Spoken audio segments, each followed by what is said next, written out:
ఓం శ్రీ మహాగణాధిపతయే నమః. శ్రీ మహాసరస్వత్యే నమః. శ్రీ గురుభ్యో నమః. హరి ఓం. సదాశివసమారంభాం శంకరాచార్యమధ్యమాం అస్మదాచార్యపర్యంతాం వందే గురుపరంపరాం. జగతః పితరం వందే పార్వతీ పరమేశ్వరౌ. జై గురుదేవ దత్త.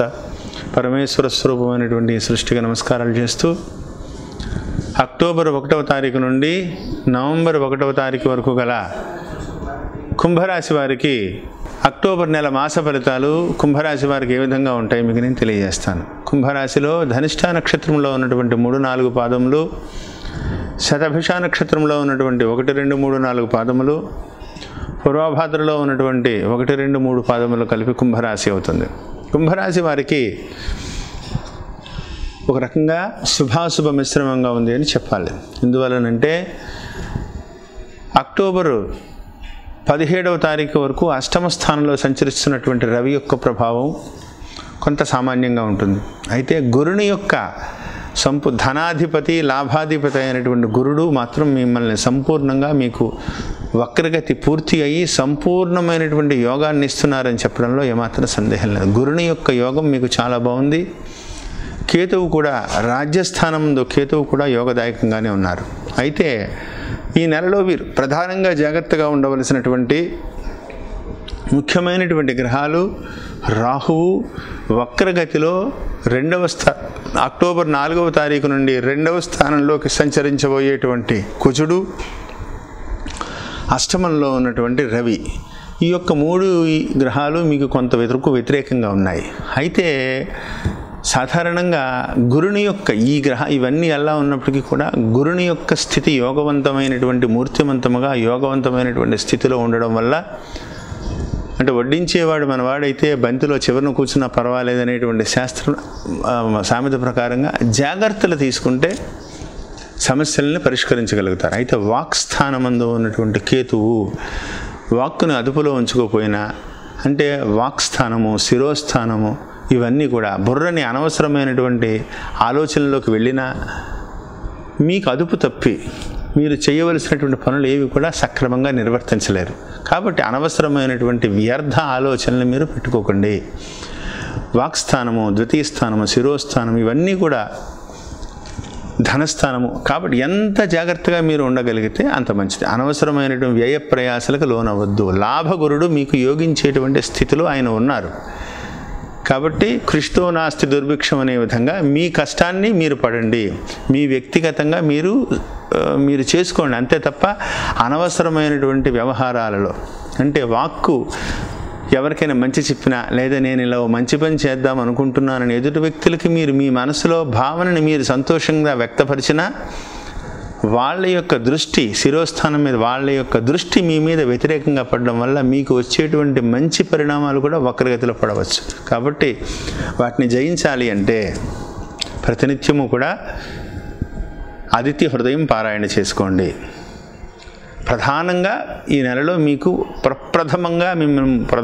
ప్రధానంగా మొదలు పెట్టవలసినది ఆదిత్య హృదయం పారాయణ చేసుకోండి. తర్వాత చతుర్థ కేంద్రమందు విద్యాస్థానమందు, వృత్తి స్థానమందు, వాహన స్థానమందు రాహువు యొక్క స్థితి, రాహువును జయించాలి అంటే ప్రతినిత్యము కూడా రాహువు శ్లోకాలు చదువుకోండి. అర్ధకాయం మహావీరం అనేటువంటి మహామంత్రాన్ని చదువుకోండి. దుర్గా ఆరాధన బాగా చేసుకోండి. దుర్గాయే నమః, దుర్గాయే నమః అనేటువంటి మహామంత్రాన్ని చక్కగా దుర్గా అమ్మవారి యొక్క విగ్రహం ముందు, ఫోటో ముందు కూర్చుని చక్కగా దుర్గా మంత్రాన్ని, మహామంత్రాన్ని జపించుకోండి. అచంచలమైనటువంటి దైవశక్తిని అమ్మవారు ప్రసాదిస్తుంది. గురుని యొక్క శుభదృష్టి మీకు సంపూర్ణంగా ఉంది. ఎక్కడికో మిమ్మల్ని తీసుకువెళ్ళగలుగుతారు. అంతేకాకుండా నవంబర్ 4వ తారీఖు నుంచి రాహువు మీద గురుని యొక్క దృష్టి కూడా పడడం వల్ల ఇబ్బందికరమైనటువంటి పరిస్థితులు కూడా కొంతవరకు తగ్గుతాయి. భయపడవలసినటువంటి పని లేదు. మానసిక ధైర్యం చాలా అవసరము. జయించేటువంటి శక్తి మీలో ఉన్నది. మీ రాశి అధిపతి అయినటువంటి శనీశ్వరుడు మిమ్మల్ని బాధించట్లేదు, మిమ్మల్ని యోగదాయకంగానే ఉంచుతున్నారు ఆయన. అది కాకుండా లాభమందు ఉన్నటువంటి గురుడు, రాజ్యమందు ఉన్నటువంటి కేతువు, ఇవన్నీ యోగదాయకంగా. కానీ మీరు ఏం చేయాలి?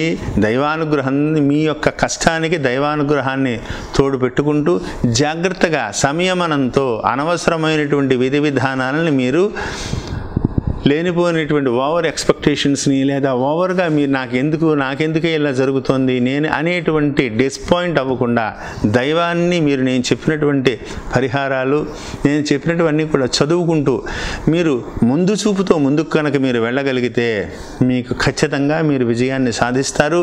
ప్రతినిత్యము కూడా ఆదిత్య హృదయ పారాయణం మీకు వజ్రకవచంలా మిమ్మల్ని రక్షింపబడుతుంది. ఆదిత్య హృదయ పారాయణం సుబ్రహ్మణ్య ద్వితీయ కేతువును జయించడం గురించి ద్వితీయమందు కుజుడు వక్రస్థితిలో 4వ తారీఖుని రాబోతున్నారు. దానివల్ల శారీరకంగా అంటే కుజుడు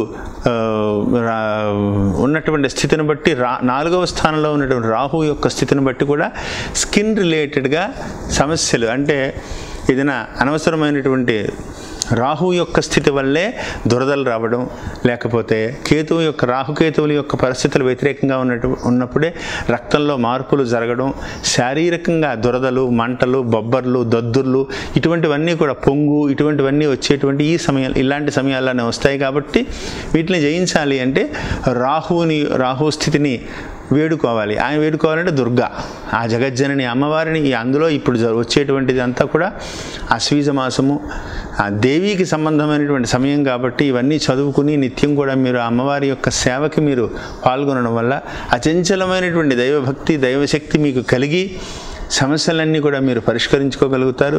ఎటువంటి మానసికంగా ఎటువంటి సంఘర్షణ మీరు తీసుకోవద్దు. శిరోస్థానానికి అనవసరంగా మీ యొక్క శిరస్సులో లేనిపోని బరువును మోసేటువంటి ప్రయత్నం చేయకండి. ఎందువలనంటే మీకు ఆలోచించేటువంటి సమయం తగ్గిపోయి అనాలోచనలు ఎక్కువైపోయి మానసికంగా నలిగిపోతారు. అది రాకుండా ఎందువలనంటే లాభమందు గురుడు మీకు యోగిస్తున్నారు, కేతువు మిమ్మల్ని యోగింపబోతున్నారు, శనైశ్వరుడు కూడా మీకు బాధ లేదు, భయపడవలసినటువంటి పని లేదు, ఆయన తటస్థంగానే ఉన్నారు. మీరు అనవసరంగా ఏదో జరగబోతోందా ఏదో జరుగుతోంది అనేటువంటి ఎక్కువగా ఎగ్జైటెడ్గా మీరు ఆలోచించడం వల్ల వచ్చేటువంటి అవకాశాలను కూడా చేజార్చుకుంటారని నేను చెప్తున్నాను. కాబట్టి ఆ దిశగా అనవసరమైనటువంటి వృధా ప్రయత్నాలు వ్యర్థ ఆలోచనలను దూరం పెట్టుకోండి. ప్రతినిత్యము కూడా నేను చెప్పినటువంటి దైవ ధ్యానాన్ని అన్నీ కూడా చేసుకోండి. శనివార నియమాలు చేసేటువంటి ప్రయత్నం చేయండి. మంగళవార నియమాల ప్రయత్నం చేయండి. మంగళవారాలు చక్కగా సుబ్రహ్మణ్యేశ్వర స్వామి వారికి పంచామృతాలతో అభిషేకం చేసుకుని సుబ్రహ్మణ్య మాలా స్తోత్రాన్ని భుజంగ స్తోత్రాలన్నీ కూడా పారాయణ చేసుకోండి.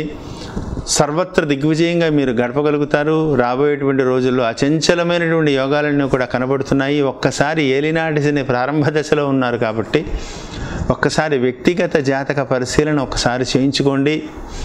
జరిగేటువంటి మహాదశలు అంతర్దశలు దశాఛిద్ర కాలాలు ఇలాంటివి ఏదైనా ఉంటే ఏ విధంగా జయించాలి, ఏ దానం ఇవ్వాలి, ఏ ధర్మం చేయాలి, ఏ ప్రార్థన చేయాలి, ఏ ఉంగరం ధరించాలి, ఇవన్నీ కూడా మీకు అనుకూలంగా మారతాయి. ఇంకా అచంచలమైనటువంటి దైవశక్తి మీకు కలిగి మంచి మార్గంలో మీరు వెళ్తారని కోరుకుంటూ జై గురుదేవ దత్త.